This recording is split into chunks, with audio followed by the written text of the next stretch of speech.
अॅरेथॉप्टेरा गणातील ॲक्रिडिडी व टेट्टिगोनिडी कुलांमधील कीटकांना सामान्यतः नाकतोडे असे म्हणतात।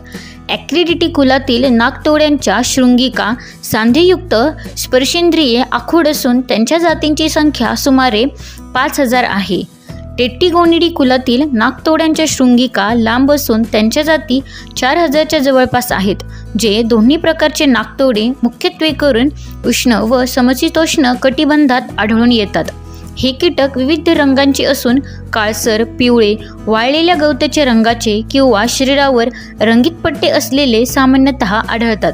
त्यांच्यापैकी बहुतेक सर्व कीटकांना पूर्ण वाढलेल्या चामड्यासारख्या लवचिक पंखांच्या 2 जोड्या असतात, परंतु काही पंखहीन किंवा नाममात्र पंख असलेले असे असतात। त्यांची मुखांगे, तोंडातील अवयव चर्वणास उपयुक्त असून त्यांच्या शेवटच्या पायांची जोडी उडी मारण्यासाठी रूपांतरित झालेली असते। ह्या दोन्ही कुलांपैकी ॲक्रिडिडी कुलातील बरेच नाकतोडे निरनिळ्या पिकांवरील किडी असून त्यांच्यामुळे पिकांची दरवर्षी मोठ्या प्रमाणावर हानी होते।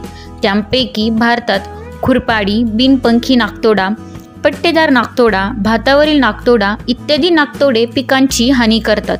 याशिवाय पिकांचा संपूर्ण नाश करणारे व जागतिकदृष्ट्या महत्त्वाचे वाळवंटी टोळही ह्याच कुलात येतात। वाळवंटी टोळ हा देखील नाकतोड्याचाच एक प्रकार आहे। फरक एवढाच की ते प्रचंड संख्येने दूर दूर जाऊन उभ्या पिकांचा फडशा पाडतात।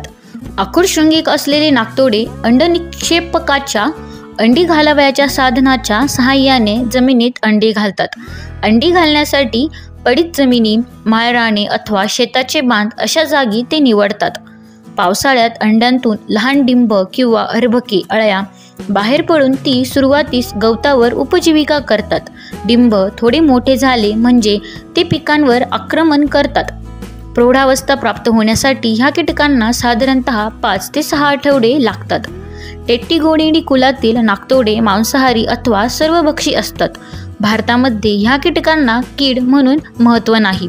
हे कीटक प्रायः झुडपासारख्या झाडांवर आढळून येतात।